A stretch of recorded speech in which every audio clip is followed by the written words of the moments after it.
আমাদের সাথে দুইজন ফেরেশতা সব সময় আছে। আপনি একটা নেক আমল করছেন, সাথে সাথে রেকর্ড হয়ে গেছে, লেখা হয়ে গেছে। কিন্তু নবীর উম্মতের এত মর্যাদা গো, নবীর উম্মতেরা গুনাহ করলে সাথে সাথে লেখার অর্ডার নাই। আমার আল্লাহ বলেছেন ফেরেশতারা রে, আমার হাবিবের উম্মতেরা যখনই কোনো নেক আমল করে ফেলবে সাথে সাথে লিখে ফেলবে, গুনাহ করলে সাথে সাথে লিখবা না। কেন না? আমার হাবিবের উম্মতেরা তওবা করা পর্যন্ত সুযোগ দিবে।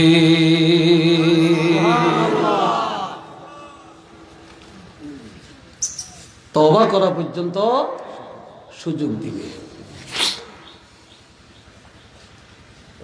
কষ্ট হচ্ছে না? হ্যাঁ, আপনার সমস্যা হয় না? আল্লাহ এই ভাইয়া আমার, এই ফেরেশতার উপরে বিশ্বাস রাখা ঈমান। আমরা বেহেশত দেখছিনি, দোজখ দেখছিনি, বেহেশত আসিনি, দোজখ আসিনি, আরো জোরে বলেন আসিনি। এগুলা ধ্বংস হয়ে যাবে, বেহেশত ধ্বংস হবে, দোজখও ধ্বংস হয়ে যাবে। হযরত ইসরাফিল আলাইহিস সালাম যখন সিংহে ফু দিবে সব ধ্বংস হবে, বেহেশত ধ্বংস হয়ে যাবে, দোজখও ধ্বংস হয়ে যাবে। কুল্লু মান আলাইহা ফান, সব ধ্বংস হয়ে যাবে। ওয়া ইয়াবকা ওয়াজহু রাব্বিকা যুল জালালি ওয়াল ইকরাম।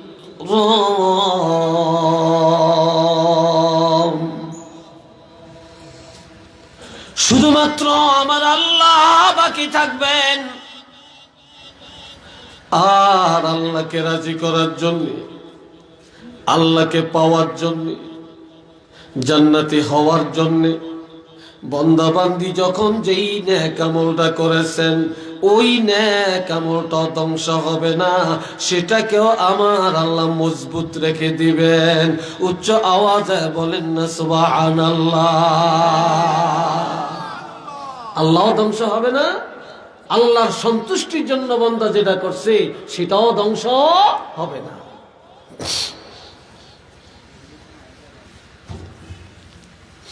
এই কথার উপরে বিশ্বাস রাখার নাম ঈমান।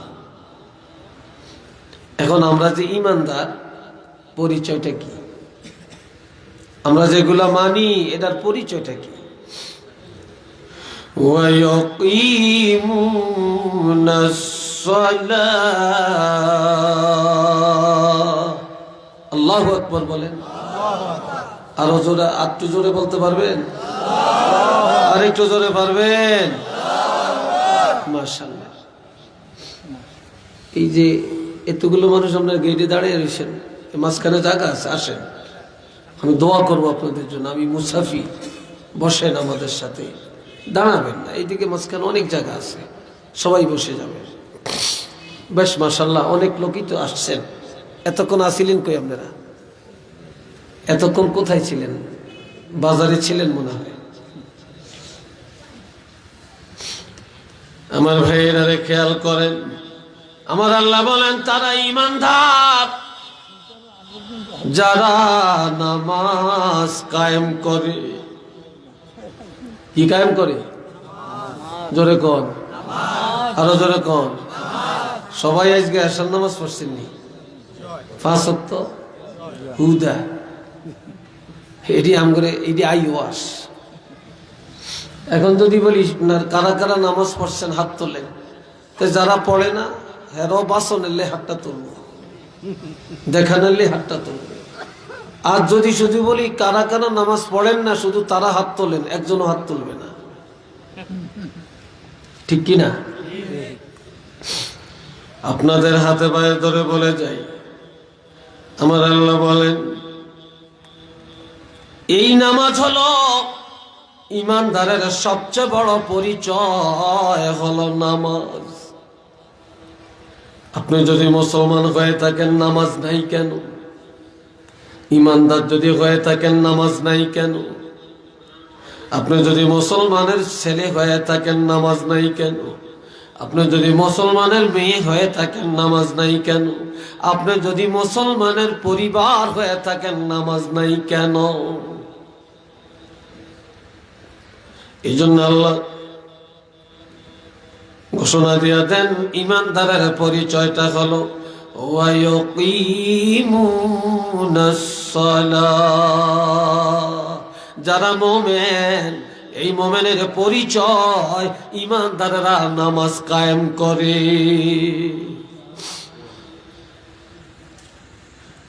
নিজেও নামাজ পড়ে,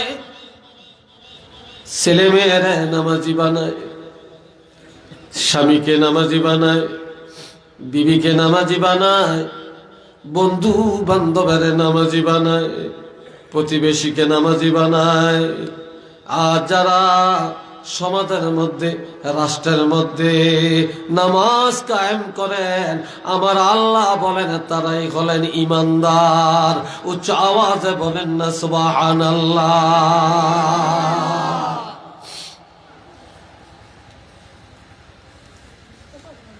একদিন অনেক যুবকেরা কয়, মনে কয় আমরা বড় হইয়াম, বুড়া হইয়াম, দাড়ি পাকবে, চুল পাকবে, বিয়া শাদী করিয়াম, ছেলে মেয়ের বাপ হইয়াম, এরপর একটা ভালা করিয়া ফরেজগার মুত্তাকিন হইয়া নামাজ ধরিয়াম, আর ছাড়তাম না। আচ্ছা বলেন তো, আপনাদের দেশে আছে কিনা সিস্টেম, মানুষ যখন মরে যায় তখন কয় ওয়াক্ত নামাজ কাজা হইছে এটার কাফারার হিসাব আপনাদের দেশে করেনি? চিল্লিয়া বলেন করে কিনা? একটা লোক মৌতের আগে 1 সপ্তাহ নামাজ পড়তে পারলো না, কঠিন রোগে আক্রান্ত, 1 মাস নামাজ পড়তে পারলো না। এখন ইমাম সাহেব কাফারার হিসাব করে। আর অনেকে পাশের থেকে বলে, এই হুজুর এর কাফারা কত জিজ্ঞেসিনি। কিন্তু আমার ভাইয়েরা, মৌতের আগে অসুস্থতার কারণে নামাজ পড়তে পারলো না, এটার কাফারার চিন্তা করে। কিন্তু আপনার 10 বছর বয়সে নামাজ ফরজ।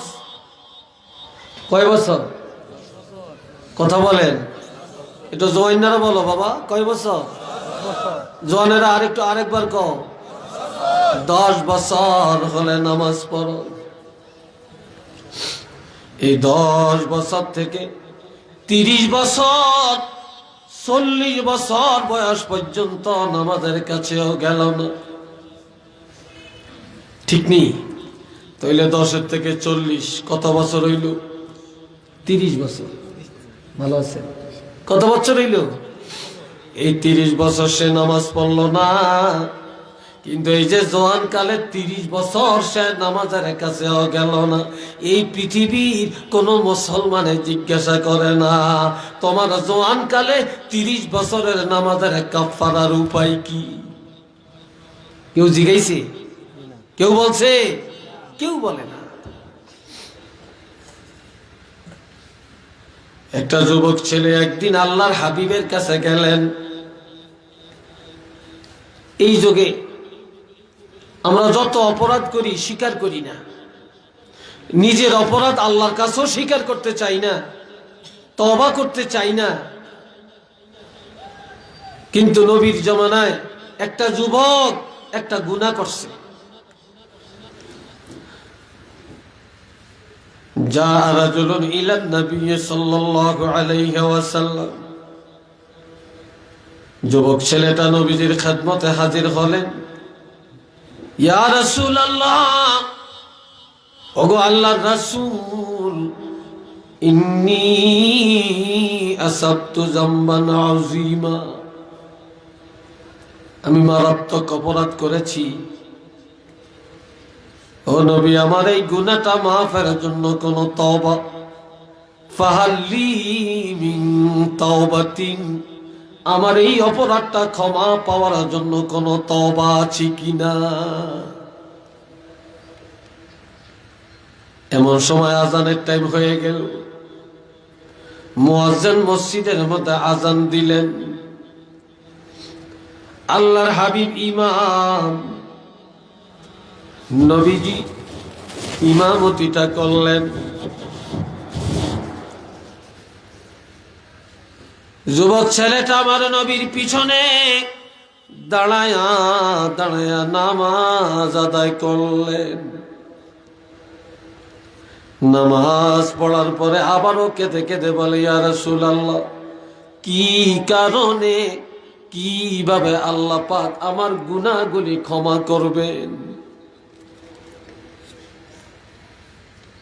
গুনাহটা যে কি গুনাহ এটাও তাফসীরে আছে, তবে আমি এই জায়গায় বলতাম না, যেহেতু এখানে ছোট বাচ্চারাও আছে, যুবকরা আছে, বলাটা ঠিক হবে না। তবে গুনাহটা মারাত্মক। এমন সময় নবী জিজ্ঞাসা করলেন, যুবকরে, তুমি কি আমার পিছনে নামাজ পড়ো না? বলি, ইয়া রাসূলুল্লাহ, আমি তো আপনার পিছনে নামাজ পড়ছি। এই কথা বলার পরে আমার নবী চুপ হয়ে গেলেন, কিছু বলেন না। হযরত জিবরাইল আমিনা চলে আসছে, এসে শোনায়া দেন, আকিমিস সালাতা তরফাইন নাহারি ওয়া যুলাফাম মিনাল লাইল। এই কথা নাই, কে বাহিরে না ভিতরে?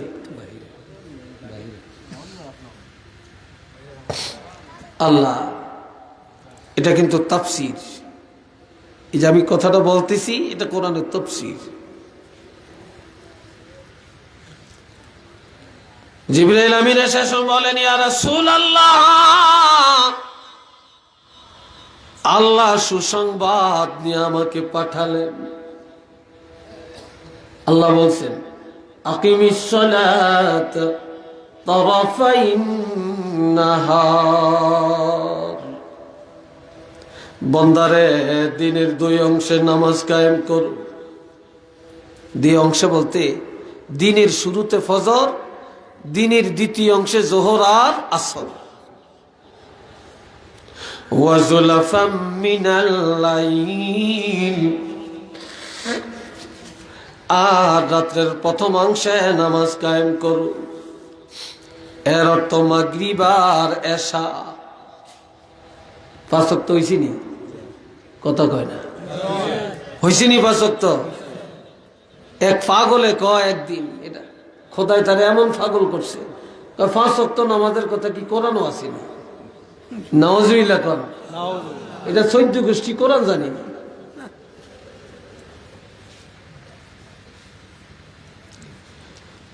আমার আল্লাহ বলেন, বান্দারে,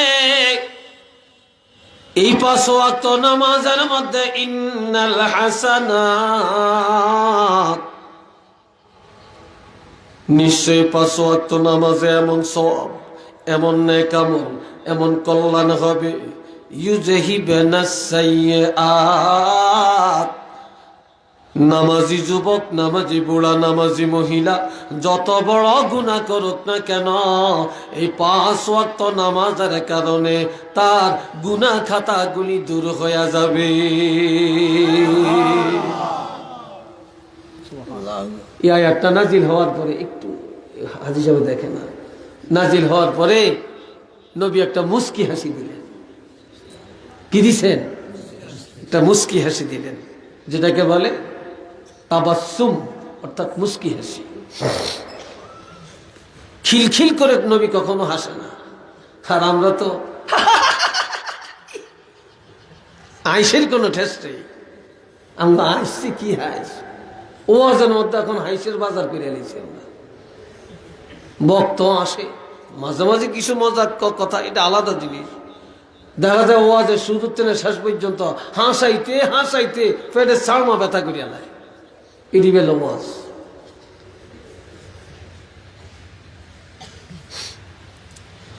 আমার বাবাজিরা রে, নবী মুস্কি হাসি দিয়া বললেন, এর যুবক, আমার পিছনে যদি নামাজ পড়ে থাকো, তাহলে এই নামাজ এমন নামাজ, এই নামাজের কারণে আল্লাহ পাক তোমার গুনাহ ক্ষমা করে দিয়েছে।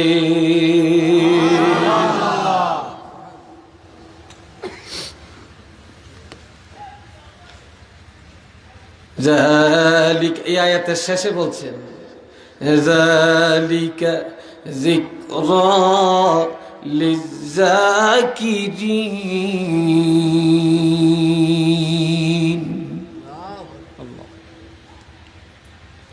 কোন নাফরমানের জন্য এই উপদেশ না, কোন মুনাফিকের জন্য এই উপদেশ না, কোন ইহুদির জন্য এই উপদেশ আল্লাহ করেন না, কোন বেঈমানের জন্য উপদেশ করেন না। এই কথা, এই উপদেশ তাদের জন্য যারা উপদেশ শোনার পরে এই উপদেশ কাজে লাগাবে, যারা উপদেশ মান্য করবে, ইখলাসের সাথে যারা তওবা করে সংশোধন করে যারা আমল করবে, তাদের জন্যই আল্লাহ কোরআনে এই উপদেশটা দিয়েছেন। একটু চিল্লে আরেকবার বলেন না সুবহানাল্লাহ।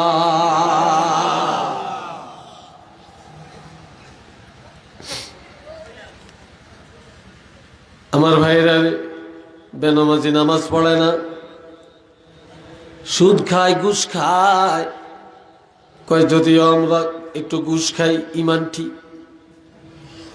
যদিও একটু হারাম খাই ঈমান ঠিক, যদিও নামাজ কম পড়ে ঈমান ঠিক। আর আমার নবী বলেন লা সালাতা লিমান লা ঈমান লাহু, যার নামাজ নাই তার ঈমানের গোষ্ঠী নাই। একটু নাউজুবিল্লাহ কর।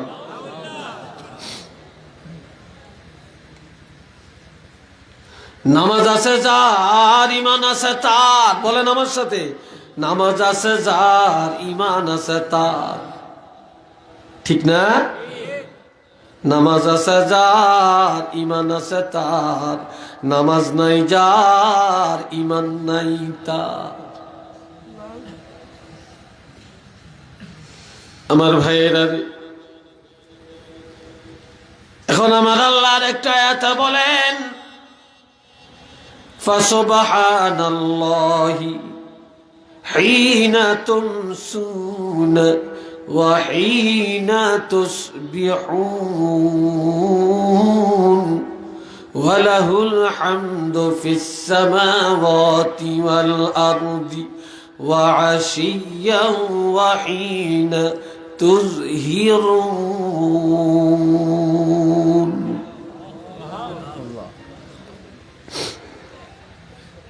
এমি হেমি সানাম না, আসলে স্টেজ তো নিচে, এই জন্য আপনাকে সবাই দেখি না ঠিক মতো। কি ঘুম যান না কথা শুনেন?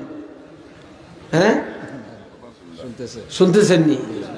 তো মাতান না দিয়ে আপনারা মাতামাতি করবেন, তো হোহা করবেন, তো তাই না? আমি বুঝলাম যে সজাগ আছেন। হ্যাঁ, আরে যেদিন ঘুম যাই না সেদিন ঠাডা দিল ঘুমাইয়ে জিগিরনি শুধু, ঠিক নেই? আল্লাহ, সবাই একবার বলেন আলহামদুলিল্লাহ।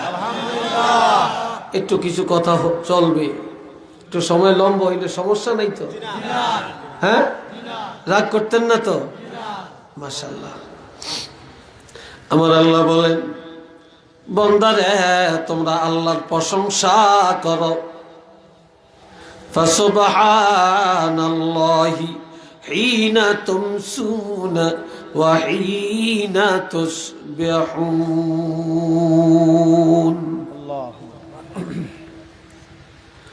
তোমরা মাগরিবের নামাজে দাঁড়ায়া, তোমরা এশার নামাজে দাঁড়ায়া, আর ফজরের নামাজে দাঁড়ায়া আল্লাহর প্রশংসা করো। ওয়া আশিয়্যা,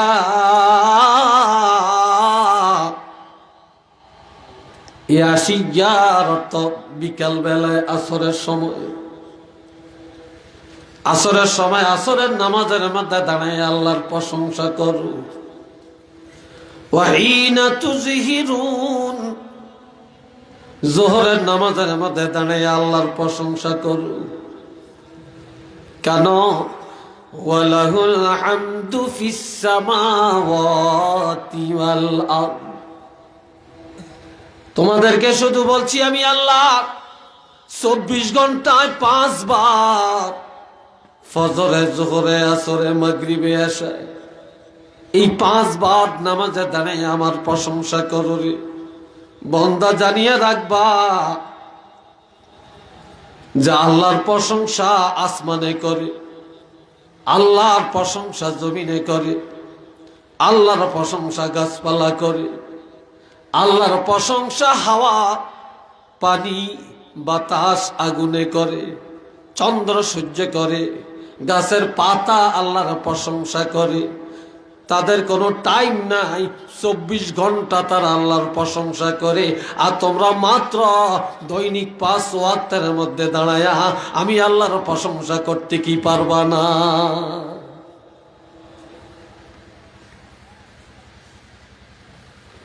সব 24 আওয়ার্স আমি আল্লাহর প্রশংসা করি। তোমরা কেন আমার প্রশংসা করবে না? তোমরা কেন নামাজের মধ্যে দাঁড়ায় আমার প্রশংসা করবে না? সূরা আর রহমানের মধ্যে আল্লাহ আরো বলছেন,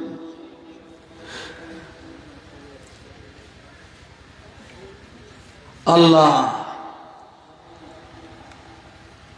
আন-নাজমু ওয়াশ-শাজারু ইয়াসজুদান,